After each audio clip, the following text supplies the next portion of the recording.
किसान की मांग माननी चाहिए सरकार को। किसान कोई भी बातचीत हो किसी भी किसान के गुट से, तो आपको कोई दिक्कत नहीं, कोई भी बातचीत करे, मांग मानी जानी चाहिए। सरकार को किसानों के हित में फैसले लेने चाहिए और सरकार को सभी तीनों कानून खत्म कर देने चाहिए। किसानों की मांग है मुआवजा मिलने की, मुआवजा मिलना चाहिए। उनके परिवार में एक सरकारी नौकरी होनी चाहिए। 302 मुकदमा लगा करके गृह राज्य मंत्री और जिसने भी गाड़ी चढ़ाई है उसको जेल भेज देना चाहिए। आपने ट्वीट किया था मुख्यमंत्री इस्तीफा दे, बस एक मांग, आपका ये भी ट्वीट आया था। अब मुख्यमंत्री के लिए कोई समय तो बचा नहीं है, 3 महीने बाद वैसे ही विदाई होनी है उनकी।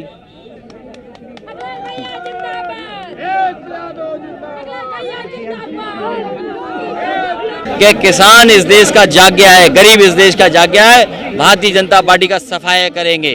अखिलेश जी, प्रधानमंत्री अमृत महोत्सव के लिए आ रहे हैं, अमृत महोत्सव के लिए आ रहे हैं, इसको आप किस तरीके से देखते हैं?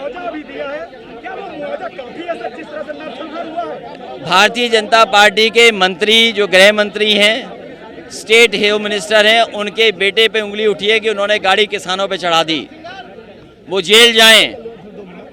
गृह राज्य मंत्री का इस्तीफा होना चाहिए और किसानों की मांग जो है कि उनको 2 करोड़ की मदद होनी चाहिए, परिवार के एक सदस्य को सरकारी नौकरी, और जो दोषी हैं उनको 302 में जेल भेजना थी। ये सरकार कब करेगी, ये सबसे बड़ा सवाल है। 45 लाख रुपए देने के लिए कह रहे हैं, नौकरी के लिए भी मांग रहे हैं। सरकार के खजाने में पैसे की कमी नहीं है, किसान जितना मांग रहे हैं उतना मुआवजा सरकार को देना चाहिए। क्या कहें सर, जिस तरह से 9 लोग हो गए, सवार के 9 लोग मर चुके हैं। सुनने में आया एक पत्रकार की भी जान गई है। क्या कहें सर, पत्रकार ये बड़ा सवाल है। पत्रकार के भी परिवार को मदद देनी चाहिए, सरकार को मुआवजा देना चाहिए। जहाँ किसानों को मुआवजा दे रहे हैं वहीं पत्रकार को भी मुआवजा मिलना चाहिए। ये अखिलेश यादव, आप सुन रहे थे, समाजवादी पार्टी के अध्यक्ष जो लगातार सरकार पर हमलावर हैं और उन्होंने कहा है कि पत्रकार बदलता रहेगा। जिस तरह बहुत लंबा आंदोलन चल गया सर, बात मान नहीं रहा किसानों की बात मान नहीं रहा, बहुत लंबा आंदोलन किसानों की कोई बात मान नहीं रहा था, लंबा आंदोलन चल गया। भारतीय जनता पार्टी को किसानों की मांगों को मानना चाहिए। जो कानून बने हैं अगर किसान के पक्ष में नहीं है, किसान विरोध कर रहे हैं, तो उन कानूनों को भारतीय जनता पार्टी की सरकार को वापस ले लेना चाहिए। भारतीय जनता पार्टी ने किसानों की आय दोगुनी करने का वादा किया था। भारतीय जनता पार्टी ने किसानों की ज़मीन छीनने का वादा नहीं किया था। महंगाई कम करने का वादा किया था, आज महंगाई बढ़ गई है। आज किसान की लागत ज़्यादा है। आज किसान को उसकी फसल की सही कीमत दिलाने के लिए भी कोई इंतज़ाम सरकार नहीं कर पा रही है। जहां बाज़ार में तेल, डीजल, पेट्रोल और सब चीज़ें महंगी की हैं, वहीं सरकार को महंगाई को भी नियंत्रण में लाना चाहिए और किसान का अपमान नहीं होना चाहिए।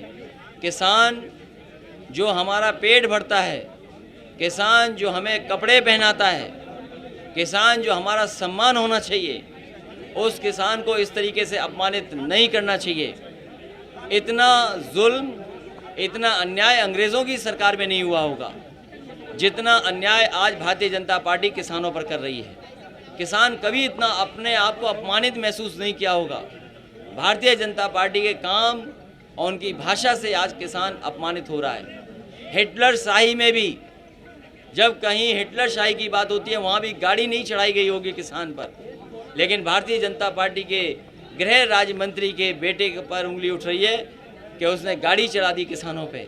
ये हिटलर शाही के भी आगे चले गए हैं। सर, भारत अपना कृषि प्रधान देश है और फिर भी यहाँ पे सैकड़ों किसान अभी तक खत्म हो चुके हैं। भारतीय जनता पार्टी को स्वीकार नहीं है किसान।